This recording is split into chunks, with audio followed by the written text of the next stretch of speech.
Hi, my name is Lev Perrey. I'm here with Universal Audio at Mesa, and we are debuting Apollo in Europe. Apollo is a high-resolution audio interface for Mac and Windows with real-time UAD processing built in. What that means is all of the UAD plugins work on this box in real time.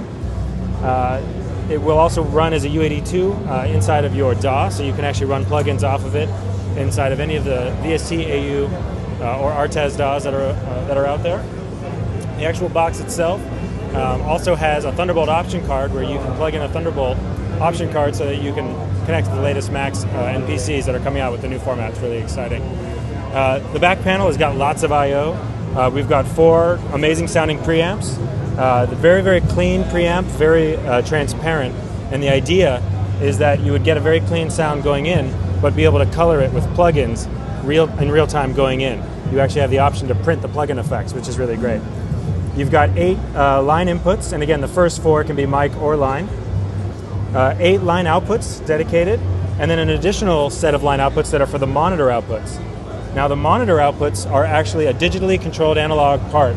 So what that means is the front panel monitor right here actually controls the gain. And why it's important that it's digitally controlled analog is because you're actually attenuating in the analog domain. So you're not actually losing resolution as you turn down the sound, which is very important.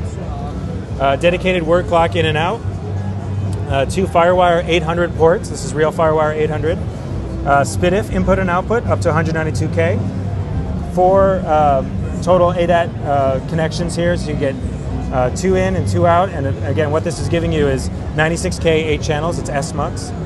Below that is the Thunderbolt option card, so you can plug in the Thunderbolt option card when that's available this summer. And then the external power supply input. Again, the external power supply, very important to keep heat out of the box. There's no fan in this unit. And again, the sound quality is improved because we're not having the power supply really close to our converters, which is really great. The front panel, very, very beautiful industrial design. Again, the front panel here has the dedicated control for the preamps. So the preamps themselves, again, also using digitally controlled analog, so they can also be controlled from the computer. Dedicated mic line switching, high pass, 48 volt pad, phase, and stereo linking. The front panel metering is very beautiful. Again, very high resolution in terms of just the feedback, very quick response. What we're actually seeing when we see the metering is the A to D converter. And in the software, you can see the metering of the converter plus the plugins. So let's go take a look quickly at the software. We decided to make it a very familiar interface with our console application. Instead of it being, just a ton of inputs and outputs, we decided to make it very much more similar to an analog console.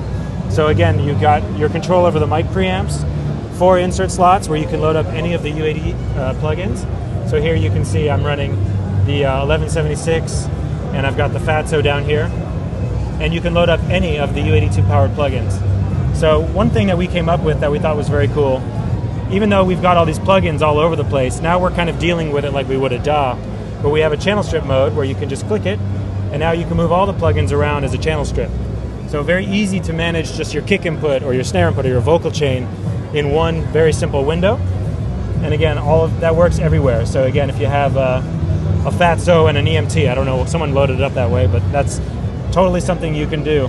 Make a custom channel strip. All of this stuff can be recorded analog to analog in sub 2 millisecond latency, so very low latency. Another really cool thing, and the last thing I'll mention, because again, this console application has a lot to it. Right now, Pro Tools is in the background, the console is in front, but we are doing a thing where we pass the key commands to the DAW so that it will start and stop it. So again, it feels very organic, just like if you had a mixing console on your desk. Now you've got it on the screen, but we're not getting in your way. We still let you play, fast forward, rewind, record, all that kind of stuff, even if the console is in front, which is great. And the last thing we did, which is just great, is we have this amazing little plugin. Okay, so this is the console recall plugin. It's an AU, VST, or RTAS plugin. But again, it gives us a little snippet of the actual console. So you can see as I move one, the other moves. They're all completely integrated. But the really special thing that it does, aside from giving you the monitor facilities inside your DAW, is it has the sync button. And the sync button, what it does when it's turned on is whenever you save in your DAW, it will capture all of the settings of the console. So you come back to that session a year later, your entire front end will be recalled. Plugins, the mixer, headphone routing, everything. So again, a very cool integrated plugin experience because you don't have to think about, oh, I got to go set up my mixer, and oh, I've got to go set up my DAW. It just integrates Apollo into the DAW beautifully with this one little plugin.